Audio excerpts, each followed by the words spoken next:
दिनांक 15 मार्च 2025 रोजी गिरड ते भडगाव रोडवरील पेट्रोल पंपाच्या अलीकडील रोडवर डीवायएसपी चाळीसगाव श्री राजेश चंदेल यांच्या पथकाने छापा टाकत वाळूचा डंपर पकडून त्यावर भडगाव पोलीस स्टेशन येथे गुन्हा दाखल करण्यात आला असल्याची माहिती आज दिनांक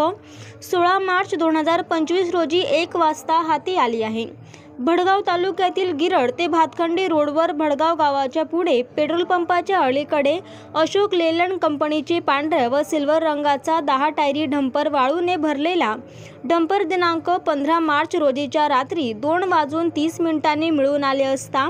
पोलीस कॉन्स्टेबल कुंदन राजपूत यांच्या फिर्यादीवरून सुमारे 10,16,000 किमतीची मालमत्ता जप्त करत ड्रायव्हर जुम्मा पिंजारी व मालक या दोघांनाही संशय त्यावर गुन्हा दाखल करत कारवाई केली आहे।